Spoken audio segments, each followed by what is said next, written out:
हाँ मेरे पढ़ाकू कीड़ों, आज हम जानेंगे गुटनिरपेक्ष आंदोलन यानी नॉन अलाइन्ड मूवमेंट के बारे में। चलिए शुरू से शुरुआत करते हैं, जानते हैं गुटनिरपेक्ष आंदोलन की स्थापना क्यों की गई। द्वितीय विश्व युद्ध 1939 से 1945 तक चला। इसी के अंत के साथ जन्म हुआ शीत युद्ध का, जिसको तीसरा विश्व युद्ध के नाम से भी जाना जाता है। इसको कोल्ड वॉर या शीत युद्ध इसलिए कहा जाता है क्योंकि इसमें बिना किसी लड़ाई या मारकाट के इन मतभेद पैदा हो रहे थे और इन मतभेदों के जरिए लड़ाई की जा रही थी। जैसे कि एक चुगलखोर आंटी होती है ना, दो घरों के बीच में चुगली लगा लगा के मतभेद पैदा कर देती है। इसी तरीके से अमेरिका और सोवियत संघ के बीच में भी मतभेद पैदा हो रहे थे। दोनों ही महाशक्तियां अपने अपने वर्चस्व को दिखाने के लिए एक दूसरे पर, जैसे आंटियां टोंट कसती है, इधर उधर उनके जान पहचान वालों को उल्टा सीधा बोलती है, इसी तरीके से दोनों ही गुट आपस में मतभेद पैदा करके लड़ाई कर रहे थे। अब इसी वर्चस्व को दिखाने के कारण अंदाज़ा लगाया जा रहा था कि तृतीय विश्व युद्ध शुरू हो सकता है। इसी डर के कारण सभी देश अपने अपने गुटों को चुन रहे थे। कोई अमेरिका के गुट में शामिल हो रहा था तो कोई सोवियत संघ के गुट में शामिल हो रहा था। तो अमेरिका के गुट में शामिल होने वाले चाहते थे कि जब भी तृतीय विश्व युद्ध हो तो अमेरिका उन्हें सेफ्टी प्रोवाइड करे। ऐसे ही सोवियत संघ गुट में शामिल होने वाले भी यही चाहते थे। अब इसी शीत युद्ध के दौरान एक नए गुट ने जन्म लिया, जिसका नाम था गुटनिरपेक्ष आंदोलन। इसकी नींव 1955 में इंडोनेशिया में आयोजित बांडुंग सम्मेलन के दौरान रखी गई।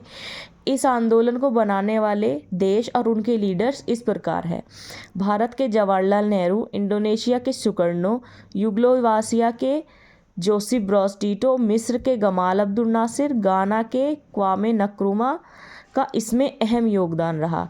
इस गुट का मकसद था कि किसी भी गुट में शामिल ना होकर अपनी एक अलग दुनिया बनाए, जिसमें कि देशों को विकास की ओर अग्रसर करे और शांति सुरक्षा बनाए रखे। इसका पहला सम्मेलन 1 से 6 सितंबर 1961 को युगोस्लाविया के बेलग्रेड में हुआ। और गुटनिरपेक्ष आंदोलन को अन्य दो नामों से भी जाना जाता है: तटस्थता की नीति और तीसरी दुनिया। तटस्थता की नीति का मतलब होता है किसी भी गुट में शामिल ना होना, और तीसरी दुनिया इसको इसलिए कहा गया क्योंकि बाकी दो गुटों में शामिल ना होकर इसने अपनी अलग एक दुनिया बनाई, जिसमें विकासशील देशों को विकास की ओर अग्रसर करने के लिए कहा गया और शांति सुरक्षा बनाए रखने के लिए विश्व में शांति फैलाई गई। वर्तमान में इसके 120 देश हैं, जिसमें 18 पर्यवेक्षक व 10 पर्यवेक्षक संगठन शामिल हैं।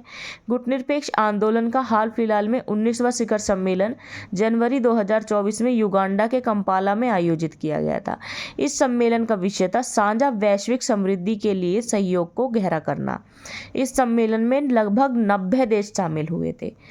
हमारे वीडियो को सपोर्ट करें, चैनल को सब्सक्राइब करें, वीडियो को लाइक करें और शेयर करें। Thank you.